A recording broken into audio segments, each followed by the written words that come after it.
प्रायोजक है दगरू सेठ jewellers, GM road near radio station.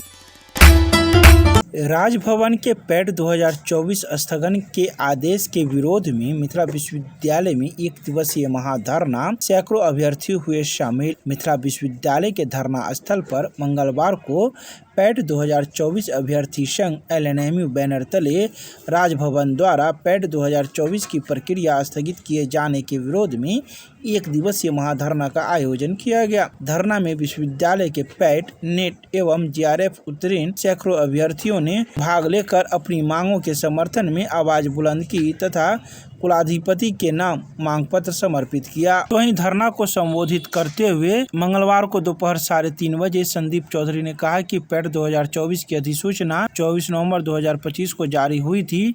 उस समय UGC रेगुलेशन 2016 प्रभावी था, इसलिए पूरी चयन एवं नामांकन प्रक्रिया उसी नियमावली के अनुसार पूर्ण कराई जानी चाहिए। विज्ञापन के बाद नियम बदलकर अभ्यर्थियों के अधिकारों को प्रभावित करना न्याय संगत नहीं है। इसके अलावा उन्होंने कई बातों की चर्चाएं की। कि राजभवन और विश्वविद्यालय में दो मत नहीं, दोनों ही संस्थान उस शिक्षा को लेकर के कंफ्यूज है। यदि हम अपने शब्दों में बोले तो कंफ्यूज्ड प्रशासन का कब्जा जो है दोनों ही जगह हो चुका है। विश्वविद्यालय में जो भी चीज काम करती है वो बिहार विश्वविद्यालय अधिनियम के आधार पर होता है। PhD का जो सवाल है, जब से PhD हो रखते आ रहा है उसमें समय समय पर UGC जो गाइडलाइन देती है उस गाइडलाइन के हिसाब से विश्वविद्यालय काम करती है, लेकिन उस बीच का एक कड़ी राजभवन होता है। जब तक UGC द्वारा नोटिफाइड रेगुलेशन को राजभवन नोटिफाई नहीं करती है तब तक वो राज्य विश्वविद्यालय पर लागू नहीं होता। तो अभी के समय में जो बिहार का विश्वविद्यालय है वो PhD 2016 रेगुलेशन पर काम कर रही है आज तक, और उसके बाद जो भी रेगुलेशन बने, 22 बना, 24 बना या 26 बना, जो भी रेगुलेशन बना वो नोटिफाइड नहीं है। तो जब कोई आवेदन रेगुलेशन 16 के आधार पर हुआ, परीक्षा 2016 रेगुलेशन के आधार पर हुआ, परिणाम 2016 के आधार पर हुआ, तो नामांकन कैसे 2026 के रेगुलेशन के आधार पर हो जाएगा? यदि इतना विवेक उच्चतम अधिकारियों को नहीं है तो उनके नॉलेज पर सवाल खड़ा करता है। और सबसे बड़ी बात यह है कि राजभवन का जो लेटर आया उसमें ये लिखा हुआ है कि जो विश्वविद्यालय प्रक्रिया अधीन है वो इस काम को कंप्लीट करे। लेकिन अब हमारे विश्वविद्यालय में ज्ञानियों की कमी नहीं है। उसमें से कुछ ज्ञानी ने कहा कि भैया ये लेटर आ गया, इस पर एक बार जो है मार्गदर्शन मांग लीजिए। तो मार्गदर्शन मांगा गया IAS से। IAS को PhD से कोई लेना देना है नहीं। वो IAS कह दिया कि नहीं आप नहीं कर सकते हैं। क्यों नहीं कर सकते हैं? क्योंकि आपने सीट का डिक्लेरेशन नहीं किया, आपने इंटरव्यू नहीं लिया। उनको ये पता नहीं है कि 2023 का जो कार्यक्रम है वो अभी चल ही रहा है। कोई भी जो सीट क्लियर होता है वो बैक सेशन का जो PGRC होता है उसके बाद होता है। आप जानते हैं कि 2023 को भी कुछ लोगों ने यहाँ अटका के रखा, जिस वजह से 7 तारीख उसका PGRC हुआ, और PGRC के बाद रजिस्ट्रेशन होगा, और रजिस्ट्रेशन के लास्ट डेट के बाद पता चलेगा कि कितने बच्चों ने नामांकन ले लिया है। अब उसके बाद प्रेस आएगा, वैकेंसी जो नए शिक्षक बहाल हुए हैं उनका भी एक टेन्योर होता है कि 1 साल के बाद वो PhD करा सकते हैं। ये सारी प्रक्रिया है विश्वविद्यालय में, जिस प्रक्रिया के बारे में राजभवन में कोई जानकारी नहीं है, क्योंकि राज्यपाल नए आए हैं, वहाँ एडिशनल सेक्रेटरी नए आए हैं, और जो भी लोग आए हैं उनका मिशन बहुत अच्छा है। वो चाहते हैं कि बदलाव हो, वो चाहते हैं कि विश्वविद्यालय सही से चले, लेकिन काम करने का तरीका जो है वो उसका डायरेक्शन गलत है। वो समझ नहीं रहे हैं कि हमारी जो नियुक्ति हुई है वो बिहार विश्वविद्यालय अधिनियम के अधीन हुई है। हमको काम बिहार विश्वविद्यालय अधिनियम 1976 के अधीन करना है। वो चाहते हैं कि मुख्य कानून हम अपना बनाएं, उसके आधार पर शिक्षा विभाग चले। तो ये बिल्कुल नहीं होगा। हम बच्चे सिंसियर हैं, हम अपनी लड़ाई को समझते हैं, हम पॉइंट को समझते हैं। निश्चित रूप से हमारी लड़ाई की जीत होगी। नहीं लोग भवन सुनेगा, हम न्यायालय जाएंगे। इसीलिए हम निश्चिंत हैं, हम जिस पॉइंट को उठा रहे हैं वो वैलिड पॉइंट है, इसीलिए हमारे बच्चों का नामांकन होना चाहिए, यही हम लोग चाहते हैं। क्या नाम हुआ? संदीप कुमार चौधरी। इसमें पूरा सरासरी विश्वविद्यालय की गलती है। आप देख रहे होंगे, आपको जानकारी भी होगी जिस तरीके से राजभवन का नोटिफिकेशन आया उसके बावजूद भी आरएम यूनिवर्सिटी, वीर कुंवर सिंह यूनिवर्सिटी एडमिशन ली है। लेकिन ये कंफ्यूज कहाँ पे है मिथिला विश्वविद्यालय की प्रशासन, या मिथिला विश्वविद्यालय को प्रशासन को कोई कंफ्यूज कर रहा है, ये हम लोग को जानकारी नहीं है। लेकिन हम लोग इसमें सरासरी मिथिला विश्वविद्यालय प्रशासन है उसका आज भुगतना हम लोग भुगत रहे हैं, जो कि राजभवन नोटिफिकेशन के अनुसार ये सरासर गलत है। कहाँ गलती की है? मिथिला विश्वविद्यालय प्रशासन साफ साफ इसमें गलत है। और कहाँ गलती है आप देख रहे हैं कि एग्ज़ाम फॉर्म कब भरवाया, रिजल्ट कब दी और अभी तक एडमिशन नहीं हुआ। उसी दरमियान में पटना यूनिवर्सिटी एडमिशन ले लिया, आरा यूनिवर्सिटी एडमिशन ले लिया, मिथिला यूनिवर्सिटी कहाँ फंसी? ये साफ साफ इसमें झलक रहा है मिथिला विश्वविद्यालय की पूरी गलती है। मिथिला विश्वविद्यालय चाह करके एडमिशन नहीं लेकर के छात्रों के भविष्य के साथ खिलवाड़ किया। क्या नाम हुआ? मयंक। किस विषय से?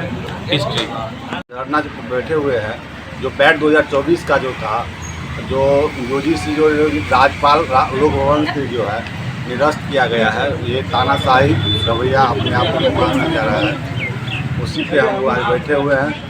अगर मानता है, आज हम लोग पास आए स्टेट ऑफिसर जो कुछ कराते आए, पदाधिकारी आए, वार्ता कर गए हैं। आज वह समय लिए 2-3 दिन का हम लोग दिए हैं। अगर नहीं मानते हैं तो अनशन पे हम लोग अनिश्चितकालीन अनशन में बैठेंगे। रोक कहाँ है?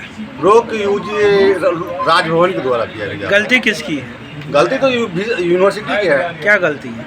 अगर आपको पैट एडमिशन नहीं लेना था तो एग्ज़ाम क्यों लिए, फॉर्म क्यों भरवाए? जब रिजल्ट हो गया, जब एडमिशन का समय आ गया, जब आपको वैवा लेना आ गया, समय हो गया है, उसके बाद आप नहीं ले रहे, तो ये तो हम विद्यार्थी का कहीं गलती नहीं है, ये तो VC की गलती है, यूनिवर्सिटी प्रशासन की गलती है। यहाँ विद्यार्थी निर्दोष फंस रहा है, तो हम लोग अन्याय नहीं सहना। क्या नाम हुआ? प्रदीप कुमार पासवान। किस विषय से हैं? कॉमर्स। पैट 2024 में जो उत्तीर्ण अभ्यर्थी हैं जिनका साक्षात्कार होकर के और नामांकन होना था, तो विभिन्न कारणों से राजभवन के द्वारा उसको रद्द कर दिया गया। आपको जैसा कि पता होगा कि पूरे बिहार के विश्वविद्यालय का सेशन लेट है, और उसी सेशन लेट के क्रम में चाहे यूजी का रिजल्ट हो, पीजी का रिजल्ट हो या पीएचडी का साक्षात्कार परीक्षा रिजल्ट हो, जो रिजल्ट हो, वो तमाम रिजल्ट लेट है।